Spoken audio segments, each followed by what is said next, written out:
वीर्यं करवावहै तेजस्विनावधीतमस्तु मा विद्विषावहै।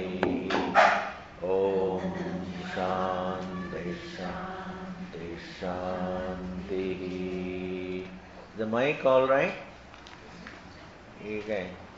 दुःखेष्वनुद्विग्नमनाः सुखेषु विगतस्पृहः वीतरागभयक्रोधः स्थितधीर्मुनिरुच्यते यः सर्वत्रानभिस्नेहः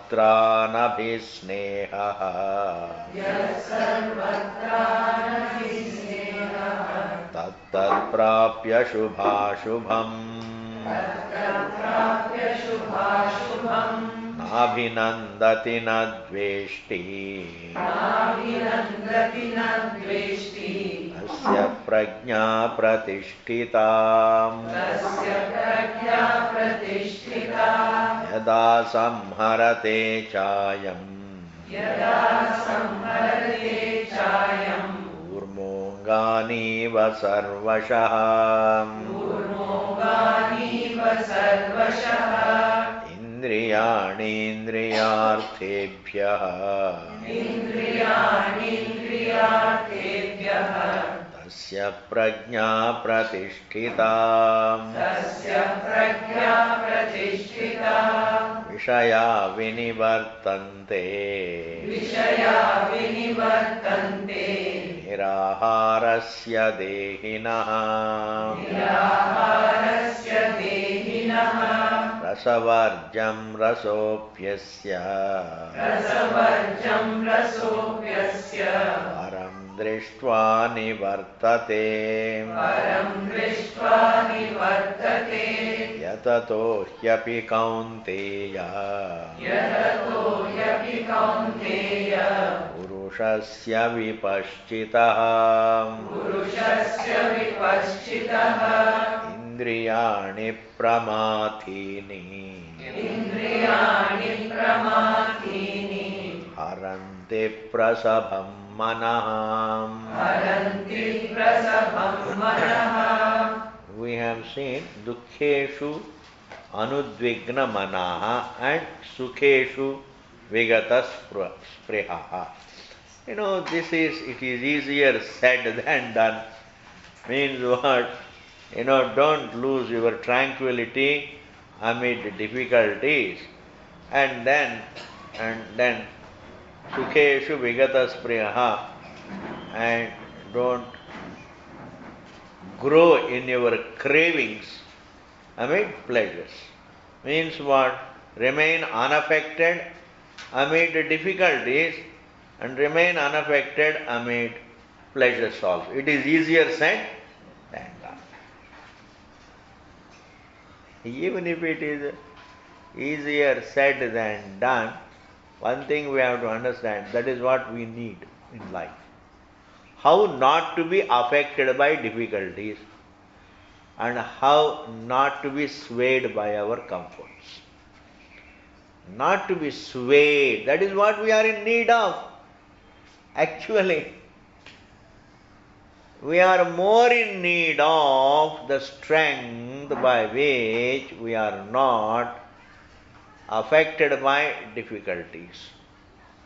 We are more in need of the strength by which we are not swayed by our comforts. We are more in need of that strength than in need of comforts. Understand? We are in need of that inner strength. We are more in need of the inner strength by which we are not swayed by money, swayed by comforts, dazzled by the material prosperity. The strength not to get dazzled is our greater need than dazzling prosperity. I am telling This is exactly what we need. We need something inside more than what we need outside. And in the last class I explained, we tried to go into the topic. When you honestly look at anything in life, it is always available for understanding. Don't put gloss on any topic. You better, you have to look at it, you have to dissect it, and look at it with love for solution.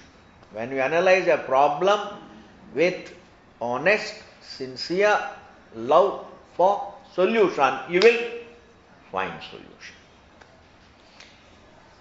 If you only, half-hearted approach to the problem and then merely wanting solution, not analyzing the problem, evades the solution.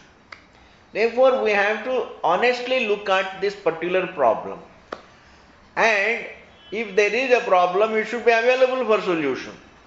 And I gave one thing very important in life, very important in the last class, that is, without becoming dedicated to the self-knowledge, definitely difficulties will become a big issue in life.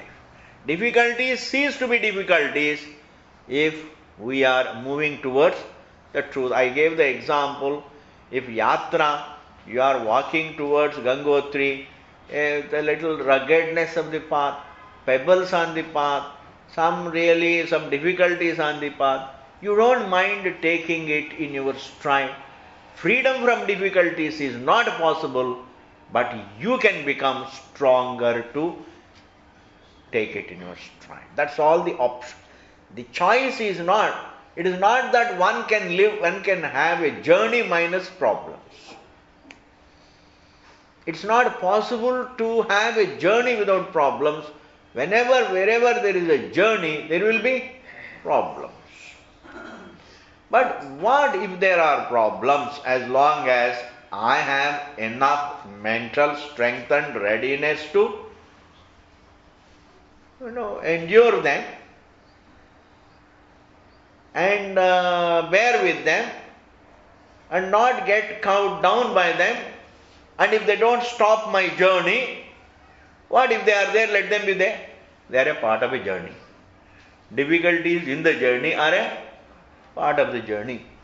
Now, supposing I want to study something, I want to analyze something in order to reach a situation in which there is no problem, that's impossible. Because life embodiment is always has problems. Therefore, studying Bhagavad Gita does not liberate us from problems. Does not iron out the problems. But it definitely makes us wise enough not to be cowed down by the problems, and it makes us strong enough and wise enough, because it is the wisdom that is strength. It is the clarity that is strength. The more we become clear about what we want in life, the more we become clear about ourselves, the stronger we become in life, and then we can take the problems. We don't build upon the problems. We just, we accommodate them effortlessly. We live with them effortlessly. Swamiji, it is just, again it is easier said than done. Is it not true that you are all really accommodating lot of problems effortlessly? One example that comes to my mind is, as a parent, how many difficulties you accommodate for the noble cause of bringing up your children?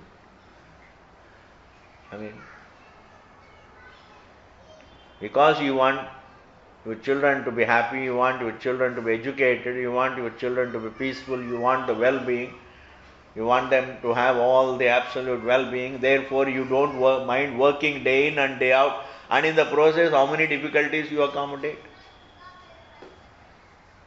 How many difficulties? That means what? The capacity to accommodate the problems. The capacity to be able to live with the problems is something not unknown to us. It's not unknown to us. In the same manner, if we understand something deeper, and that is our journey, our real value is not just really the material things, our real value is the self, and therefore in the process of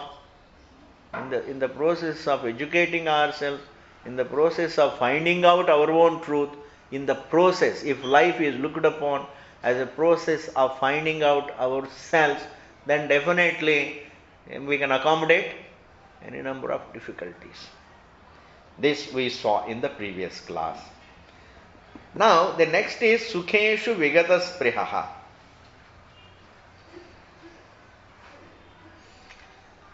And in comforts, Krishna says, enjoy the pleasures, but don't grow in your craving for them.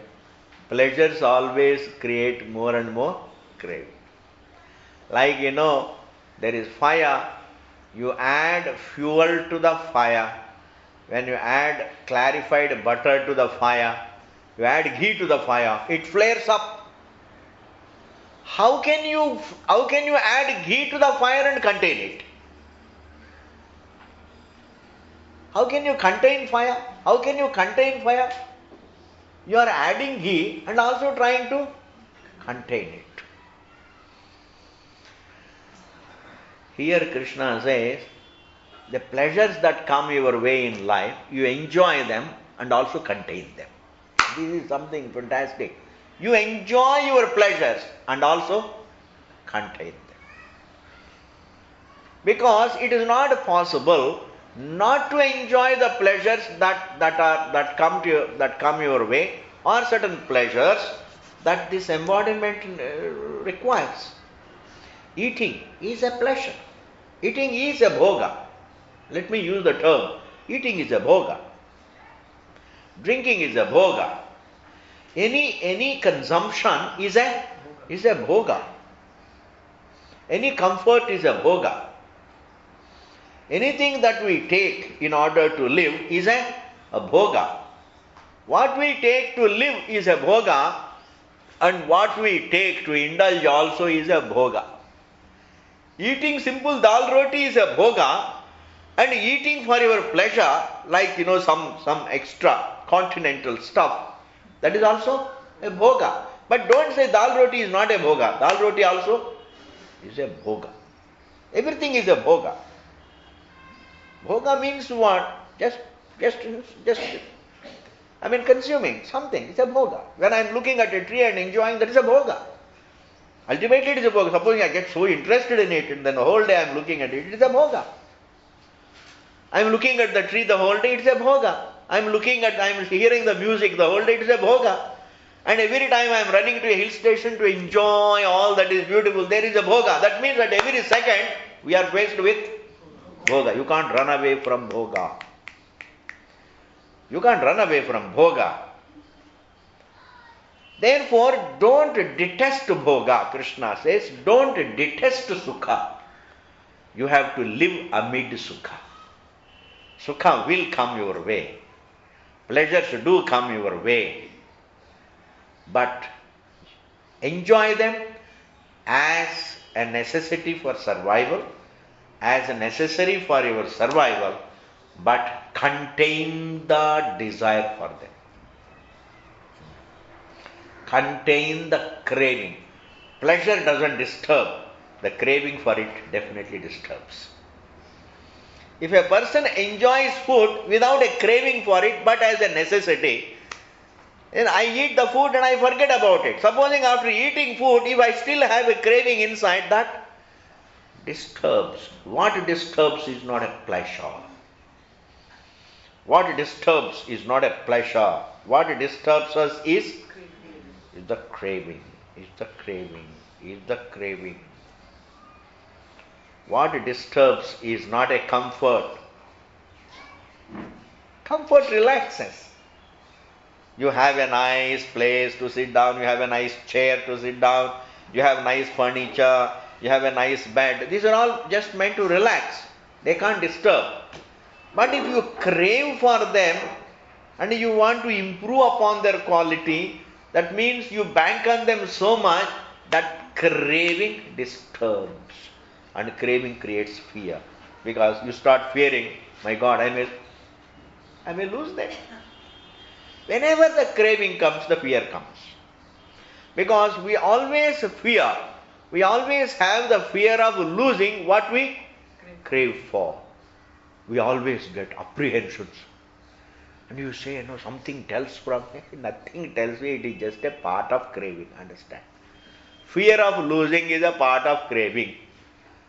Premonition is a part of craving. Don't tell me I have got some premonition. Premonition also is what? It is a part of craving. Whatever we crave for, we fear to lose. As one person said, when I was in the south, one person said, Swamiji, whenever my children go in the car, I always get a premonition that they may not come back. I get a premonition. And one day it so happened one of his grandchildren, somebody met with an accident. And he comes and tells me, did I not tell you, Swamiji, that I get premonition? Idiot, somewhere some coincidence has take place. When you have got really more than 25 children, ek to kuch to hoga. I mean, what is this premonition? And why you don't have premonition about others' children? Why you have premonition? Why you have premonition only about your children and your grandchildren, not even your brother's children? Your brother also has got another battalion of children. Why you have never have premonition about them? Why? Because your attachment is for you. Therefore, wherever there is attachment, there is a fear, there is apprehension, there is a premonition, and there are even insights. You get a lot of what we call mystical visions. कुछ होने वाला है, कुछ कहता है कि कुछ होने वाला है, कुछ नहीं होने वाला. This is all a part of your attachment. Attachment triggers illusions. Craving triggers illusions. Are you able to follow? Therefore, what is the problem? Is sukham the problem or the craving for it? Which is the problem, please? Is sukham or the craving? Is money the problem or the craving for it? Thus differentiate between money, which is beautiful, and the craving, that is. What is there? What is money doesn't disturb you, but the craving in your heart disturbs. The craving for money can disturb you even if you have money outside. Craving always disturbs, because it takes place in my heart. It takes place in me. It takes place in my being. How can it take place in me? How can it take place in me and not disturb me? Craving does disturb me. Therefore, what does Krishna say? Hey, live a normal life. Enjoy the legitimate pleasures. Enjoy sukham. Don't hate comfort. Discomfort doesn't promise liberation. Poverty does not promise any guarantee liberation. Daridrata does not guarantee liberation. In fact, when Sudama went to Krishna, what did he give him? He gave him comforts, he gave him money. If Krishna had ever thought that money is not good, comforts are not good, food is not very good, and shelter is not good, material prosperity is not good, he would not have given his bhakta, such a rare bhakta. How could he give a wrong thing? But he gave him material prosperity. Why? Material prosperity, don't say it is bad. Craving for it is bad. Craving for it. That means what, Swamiji? Is it possible to have money and yet not crave for it? That is the ideal. That is what we need. We need money with peace in the mind. We need prosperity with peace in the mind. We need to be successful with peace in the mind. We need to be comfortable with peace in the mind. And that is what we need. And that is what is being taught here. And therefore, Sukheshu Vigataspriha. And therefore, have really certain basic needs. Please meet all your basic needs. But then really don't have craving. And craving means, do you know what is the definition of craving? The more the comfort, greater the happiness, greater the comfort, greater the happiness, then I am all the time thinking in terms of improving the quality of comforts and my craving grows. That's what the problem is. The problem is not just the basic comforts. Okay, I think we have seen this. Just think about whatever we have heard. Then Bhagavan says, because everything cannot be told, a lot of it you have to figure out. Bhagavan did not teach Arjuna everything. In fact, even Shastram doesn't teach everything. A lot of things we have to figure out. Vitaraga bhayakrodha. The next line. A wise person or even a student of the scripture is Vita, means free from. Raga means love. Bhaya means fear. Krodha means anger. So if he is not disturbed by the discomforts and if he doesn't crave for comforts, then definitely he is free from raga and dvesha. He is free from raga for sukha. He is free from dvesha for dukkha. Did you hear that? Free from raga for sukha, and dvesha for dukkha. He doesn't have the craving for comforts, nor does he have hatred for pinpricks. He doesn't have hatred for difficulties, nor does he have craving for comforts. He may have comforts, but not craving. If it is there, fine. Sometimes it is not there, I should be ready to manage. This readiness to manage, I am telling something very important. Listen to this. The readiness to manage without comfort gives you extra capacity to enjoy extra happiness with a comfort. You can enjoy comforts more when you are mentally prepared to manage without them. Do you know why? Because if I know that I can manage, if I have the inner confidence that I can manage without them, then I have no fear of losing them. Are you able to follow? Then I have no fear of, I am not in the grip of the fear of losing them. Even if I lose something, I can live without them. This readiness to live without a comfort helps me enjoy them more. But if I am not mentally ready to live without a comfort, then I cannot enjoy the comfort even when it is there, because I am all the time fearful. I may lose them. What if I lose them? What if I lose? I depend so much on it. What if I lose it? I depend so much upon it. What if I lose it? I depend so much upon this comfort, that comfort. What if I lose? My God, what if I lose? Therefore, Vita Raga Bhaya Krodha is free from the Raga for the Sukha and Dvesha for Dukkha. Therefore, he is free from Bhaya also and he is free from Krodha. All of them are interrelated. Love, hate, fear, anger. 4 emotions are interrelated. What did I say? Love means attachment. Love, hate, fear and anger are interrelated. Love can lead to hatred. Love can lead to fear. You love a thing, then you have the fear of losing it. And if somebody comes in the way between you and what you love, you become angry. Anger is the product of love. Anger is the product of hatred. If somebody tries to, impose on you what you don't like, you become angry. Somebody tries to push down your throat what you don't like, then what happens to you? You become angry. If somebody tries to deny you what you like, you become angry. Therefore, anger is a natural result of love and hate.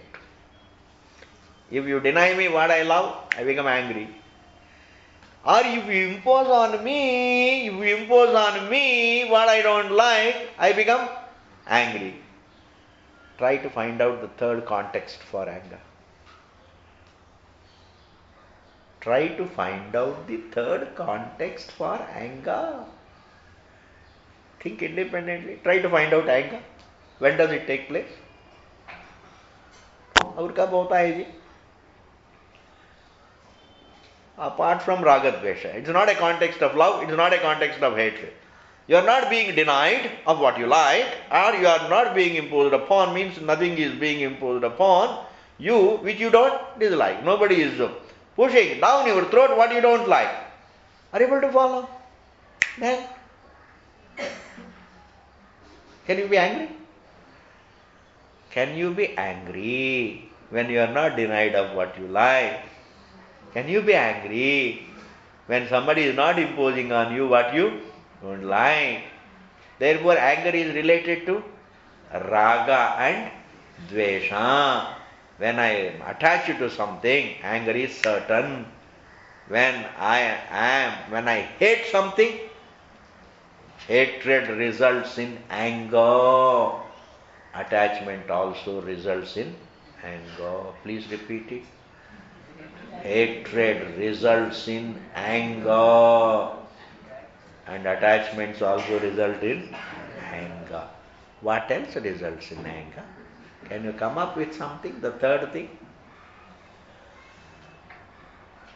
Come up with something.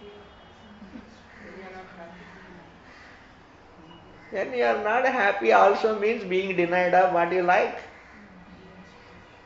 Therefore, there is no third context.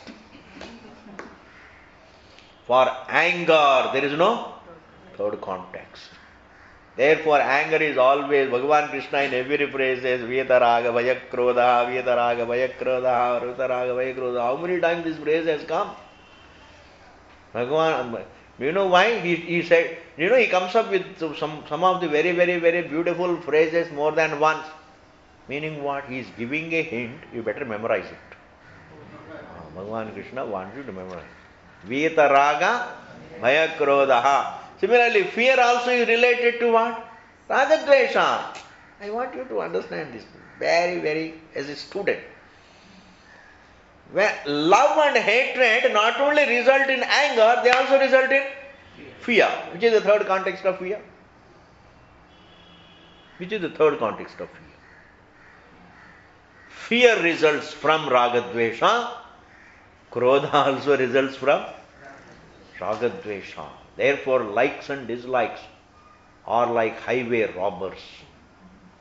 One can be waylaid any time. One doesn't even know why one is angry. He says, I don't know why he becomes angry. The reason is only, anger can never be mechanical. Anger has a reason. Even though so habitual, habitually he is angry. Aisa nahi ji. Anger is not a habit. Greed is not a habit, nor anger is a habit. Impulses are not a habit. Impulses have a reason. Impulses, like rain comes, it's not a habit. It is the habit with the clouds to rain. Can you say that? It is a habit with May, June, July to give us rain. Is it like, can you say that? Hey, there is a reason, there is a reason.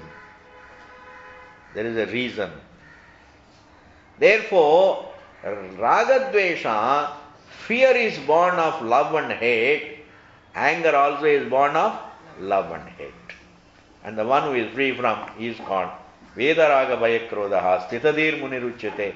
The one who is free from ragadvesha is also free from bhaya, is also free from krodha. He is sthitadihi, he is stable vision, is clear vision. And such a person is called munihi. Munihi means sannyasi. Munihi means sannyasi. I am going to explain the word Munihi. Munihi means aram se bite. Munihi means, one is Mauni. Listen to this. Have you ever heard the word Mauni? What does Mauni mean? Not interested in talking. To be disinterested in talking is welcome.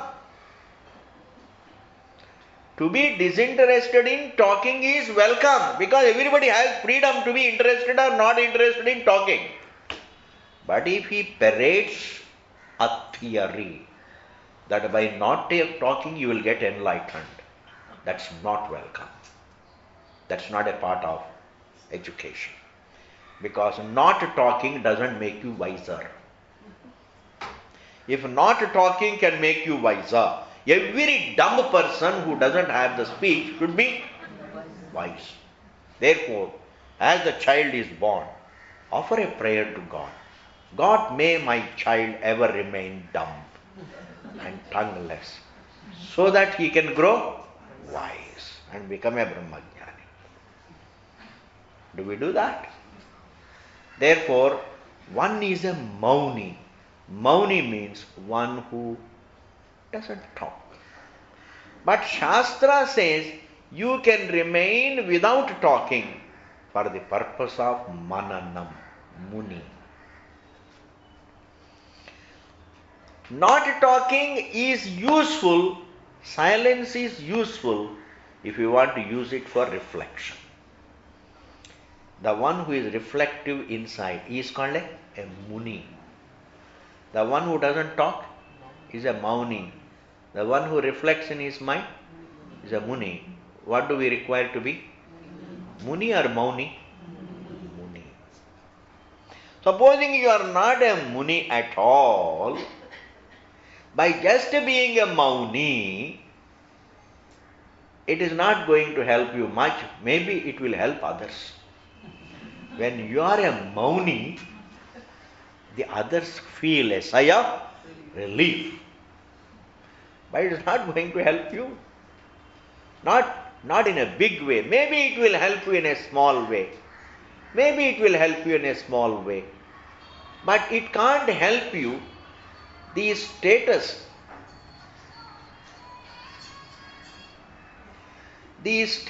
of being a Mauni, please listen.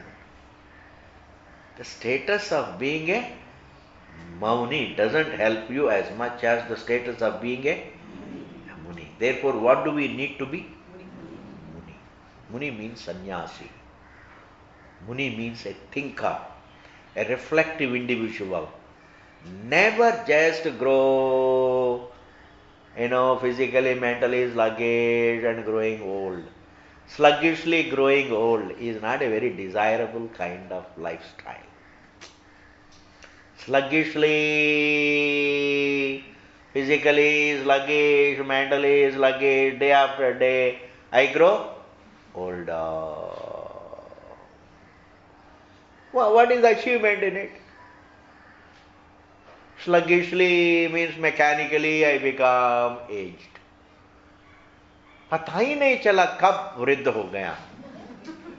Somebody says, I didn't even know when I became old. What is the big achievement in it? Long survival. Because the potential, what we can gain through our Shastram is enormous. And therefore here Bhagavan says, a wise man is a Muni. Because he is a Muni, he becomes clear.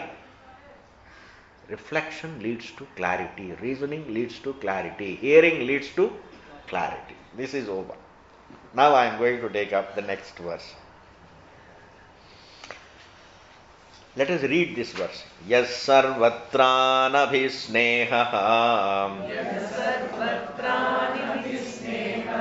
tat tat prapya shubhashubham abhinandati nadveshti tasya prajna pratisthita. Bhagavan says, a wise man doesn't have, yaha means he who, Sarvatra means in any object.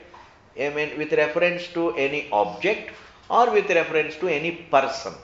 One is an object, the other is a person. Both together is called Sarvatra.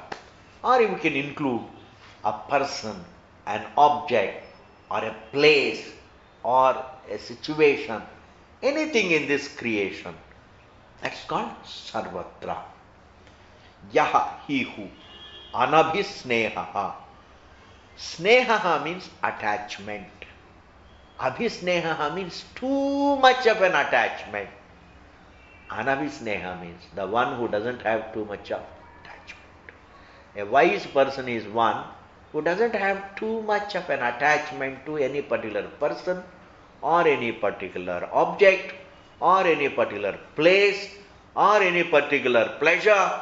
It doesn't have any too much of attachment. Because too much of attachment to anything, it can make you uncomfortable. Attachments can. Now I am going to dwell upon it. Anyway, this is the statement. Krishna says this: a wise man doesn't have too much of an attachment to any particular place or an object or a person. That person could be any person. He doesn't have attachment, even too much of an attachment, even to his children. Too much of an attachment. Then Swamiji, we are grihasthas, we need to have attachment. Krishna has been always teaching, don't have attachments, but do your duties. Supposing, think like this. My children need me, therefore let me do something for them. They need me.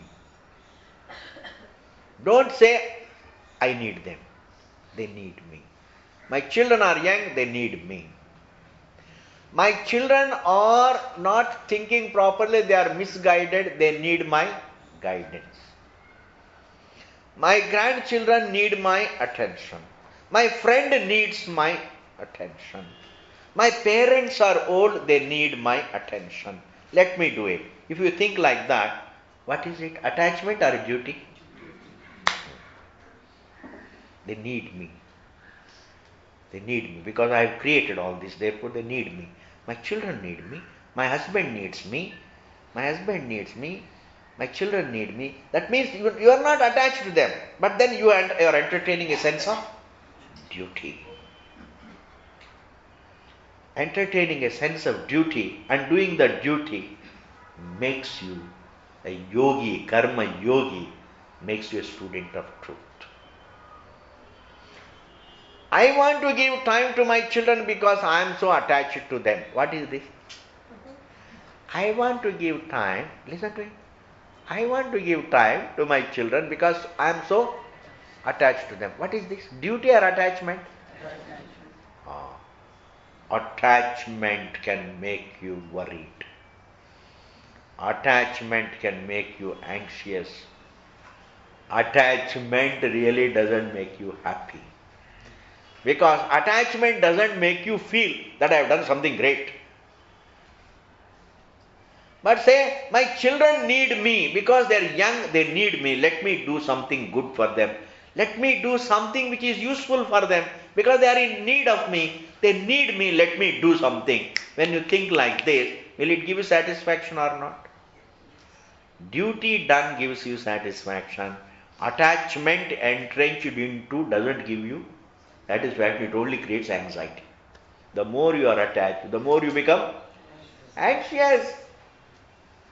Therefore, what do we require in life? Attachment or sense of duty? Yes. We require to be more dutiful. We require to, what sustains us is not attachments. What sustains us is duty. I mean, it may sound very funny. Swamiji, is it not true that attachment sustains us? No. I tell you, attachments can break off. Sense of duty is more enduring in life. Sense of duty is more enduring than attachments. Between the two, which endures more? Which is more enduring? The sense of duty is more enduring than attachment. Sometimes attachments simply fall off. Attachments are blind. They have no sight. Even though you feel attached, you feel attached to your son, and then your bahu comes and your bahu you don't like, and that day you lose your attachment to your son also. It's a package. Jane do. Yeah. I mean, you just send them off. Go and live somewhere. What happened to all your attachment?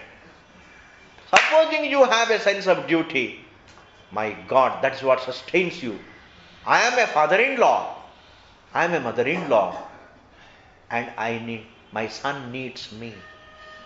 My young bahu needs my help. Let me do something. Let me help them find their joy in life. Find their moorings in life. When you think like this, what does it mean? Is it attachment or duty? Therefore, what is it that sustains us? Duty, not attachment. Never. Attachment makes us unhappy. Attachment only makes us unhappy. Attachment implies bias. Attachment implies prejudice. Attachment implies partiality. I am attached to somebody, detached, don't care for somebody. Sense of duty has no partiality, has no bias. Sense of duty is comprehensive. I entertain a sense of duty. If I have a sense of duty, I try to do my duty to my children, to my grandchildren, to my husband, to my wife, to my friend, to my Ramu, to my driver, everybody. I try to be fair. I try to be fair. They need me. They need my attention. Let me do something as a prayer to God. When you do it, tell me, does it not make you happy? Does it not make you happy? Supposing you are attached to a given person, and then when you are attached to somebody, you spoil that person, all right. You don't do your duty. Attachment is an ideal thing where you spoil the person. You are attached to your grandson and you give splurge money on that person. And then he goes and buys. What does he buy with all that money? Assault rifle. He takes the money and then he comes back with assault rifle. And with assault rifle in his hand, you have to be very careful. Hey Rama. And therefore our attachments only mislead the people. The duty brings them up, the sense of duty. Therefore, what does a wise man do? He does his duty all right, but he has no attachments. Because attachments are blind. I mean, why should we think that unless I am attached to somebody, I can't enjoy that person? Why do you have to enjoy the person? Enjoy doing your duty to the person. What is more enjoyable? Is the person enjoyable? Is it the person that is enjoyable or doing the duty to that person? Doing the duty to the person. Doing the duty to the children, grandchildren, whatever it is, it doesn't matter. Doing the duty to the parents, that's enjoyable. When you are doing silently, as a mother, when you go about doing small little things, which are going to help the children because they need, you are silently, you are working the whole day, doesn't it make you happy? And therefore in life, what can help us enjoy, what can help us in life is a mature sense of duty. A profound sense of duty, not profound attachments. Because attachments can fall apart, whereas duty, sense of duty, is not easy to fall apart. It will not. That is what sustains us. It is not the love and hate that sustains us. Because love can't sustain, because love itself is not sure. There is no love. Today love may become tomorrow hatred. But duty that is not whimsical. A sense of duty is not whimsical. Love is whimsical. Love is whimsical. Attachments are whimsical. But the real thing that can sustain a society is the sense of duty. And the sense of duty carries with it compassion. That sense of duty carries with it the real non-whimsical care. Sense of duty carries with it care for others. The sense of duty carries with it compassion, kindness, care, consideration. Whereas these emotions like love and hate, they are whimsical. Today I love, tomorrow I just dump. Therefore, what is it that can sustain us? Sense of duty. Therefore, the first phrase I have given. Yes sarvatra anabhisneha. A wise man is free from all those blind attachments, though he is doing his duties. Now I am going to say something little more fundamental. This you have to listen to.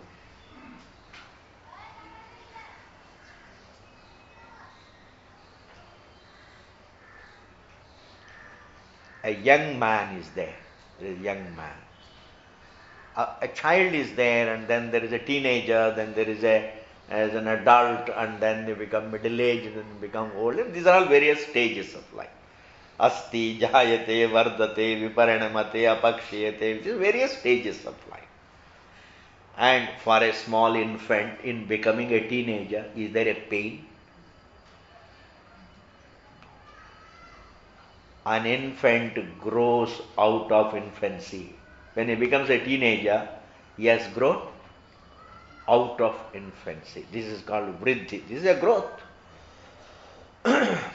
When a person is growing, he is growing out of the previous stage. He is growing into the later stage. Is it not? Did you hear that? Growth implies growing out of the prior stage and growing into the later stage. That is how growing is. When a teenager grows, he grows out of the teenage life and then grows into an adult. And when he grows, then he grows out of that adulthood and grows into a middle age. And that person grows out of middle age and then grows into an old age. A brahmachari grows out of brahmacharya and becomes a grihastha, and grihastha grows out of grihasthashrama and becomes a vanaprastha, and vanaprastha grows out of that vanaprastha thinking, goes into sannyasa thinking. That thinking, he grows out of that thinking. In that growing out, a brahmacharya grows to become a grihastha, grihastha grows to become a vanaprastha. In that growing, is there pain? Is there a pain? No. That means one can grow out of a lot of things without going through pain. Growing out of is not a pain. Growth is not a painful thing. In fact, not growing is a painful thing.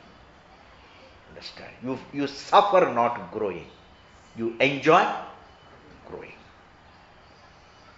Therefore, stagnation is painful. Stagnation is painful. Sluggishness is painful.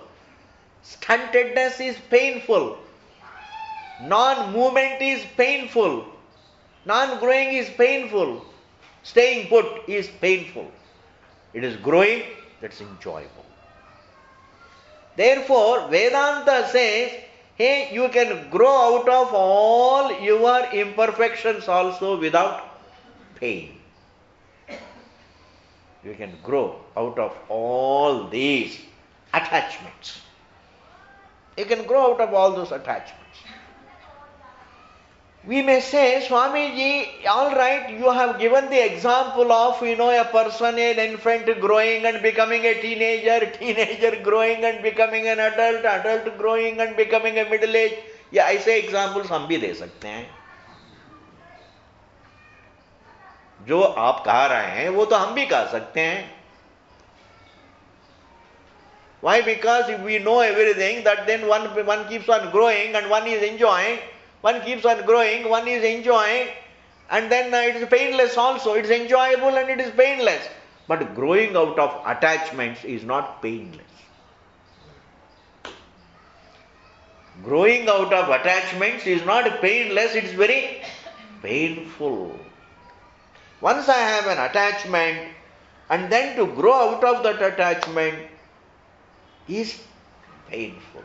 One may say. Are you hearing the language? We say growing out of attachment is painful. We think that's not true.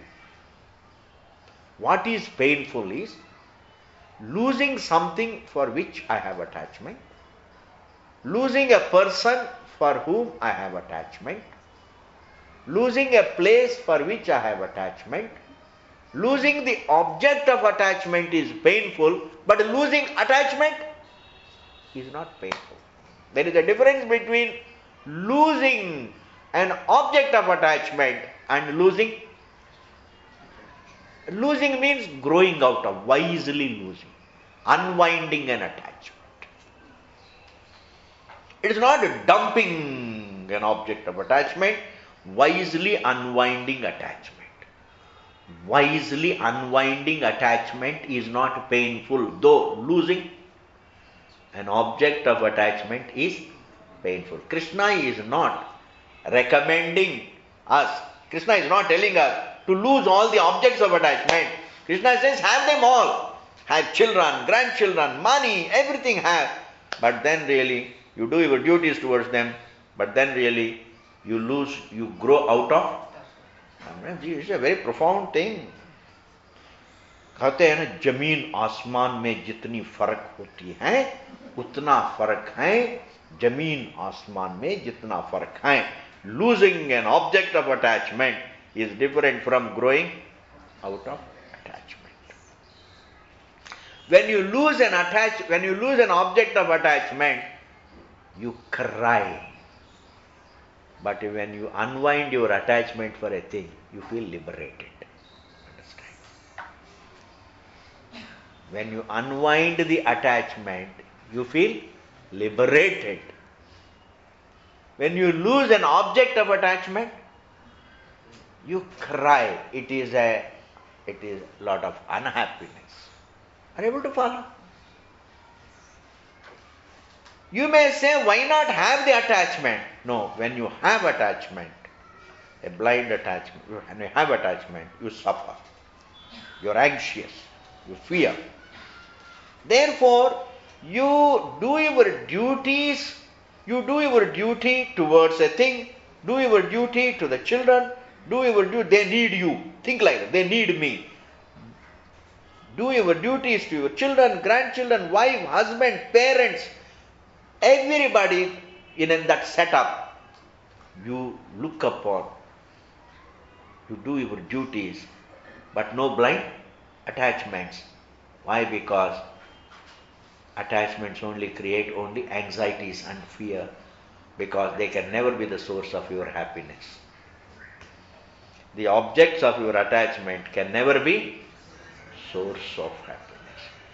Generally what happens, when we get attached to things, then we want to use it as a source of happiness.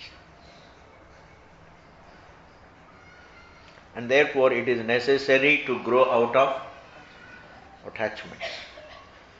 That is the topic. Growing out of attachments is education.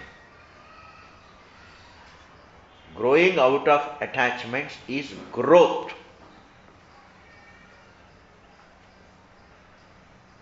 What did I say? Growing out of attachments is growth. Growing into attachments is stagnation.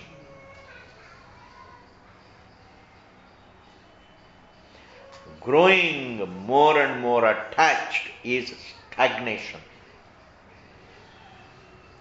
Growing out of attachments is growth. But even after growing out of attachments,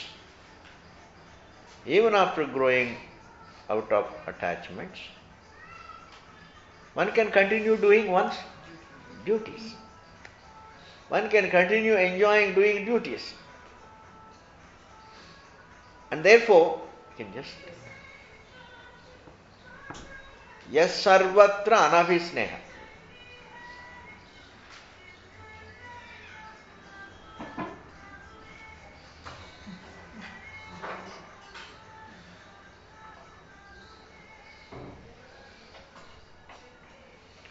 So, how to grow out of attachments is the topic now. I have made one point. Growing out of attachments is a part of education. Now I am going to make another point, how to grow out of attachments. How to grow out of attachments is a big education. It is not a technique.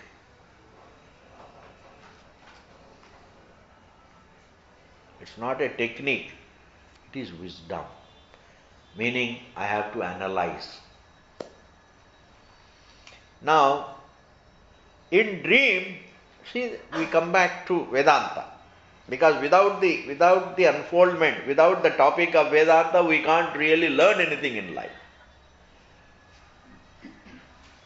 Can't learn anything in life. Are you able to follow? You wake up from the dream. Inside the dream you were attached. Attached to the money there, attached to the objects there, attached to the people. In the dream one is attached to everything like in the waking anyway. When you wake up from the dream, what happens? You become free from the objects of the dream. You are also free from the attachments to the objects. Growing out of the attachments to the dream objects, tell me. It happens effortlessly. Growing out of the attachments for the dream objects. Growing out of the attachments for the dream objects happens effortlessly. Does it, or is it an effort?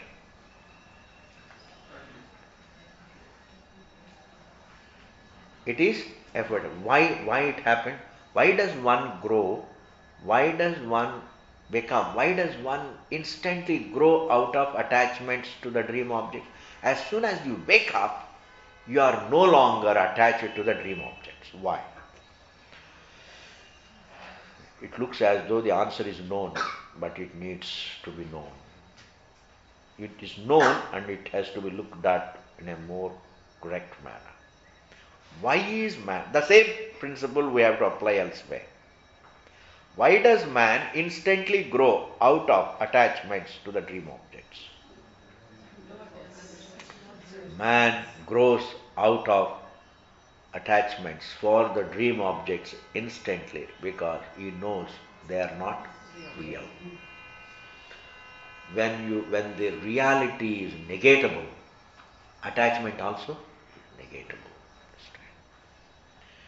Attachment can go only with the reality. Attachment can't go away. If it can't be real and still be, and still I can't lose attachment. If dream objects are real, suppose even after waking up, if I look upon the dream objects as real, then my attachments also will be real.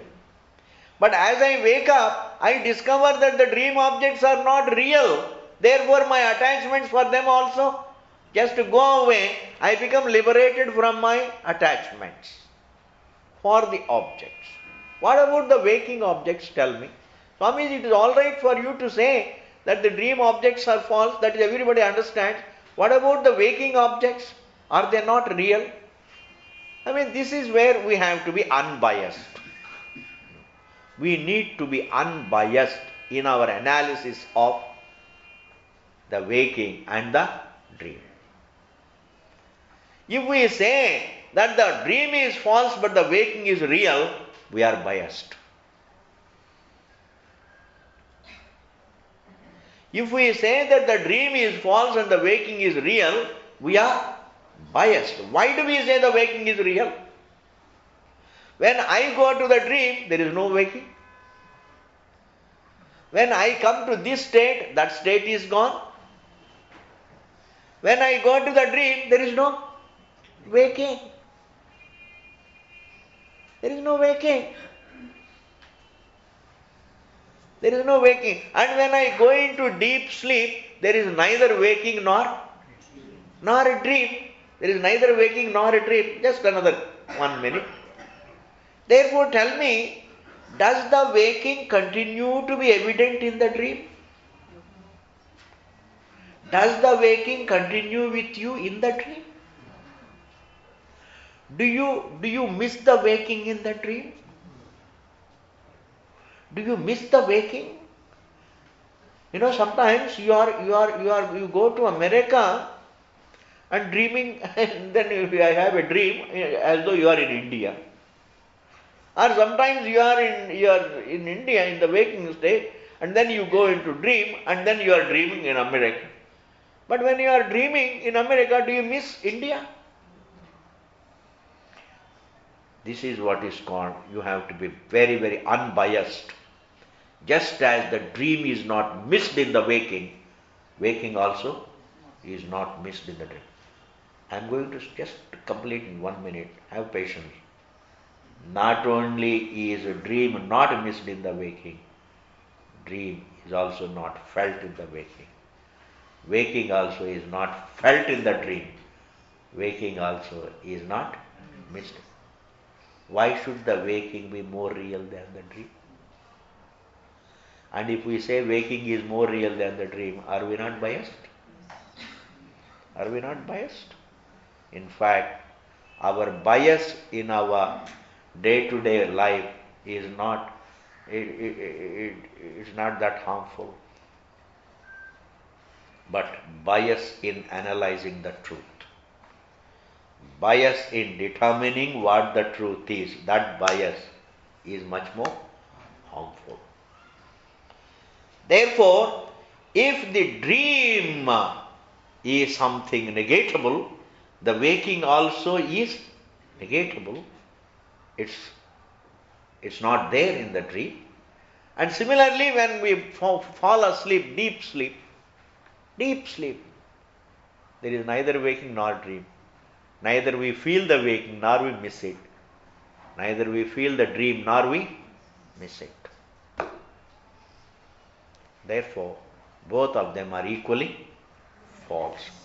Thus, understand the falsity of the waking in the light of the continuity of your being. This particular point I am going to take up for analysis. Temporariness can never be understood as the temporary without there being something permanent. In contrast to the permanent, the temporary is evident as temporary.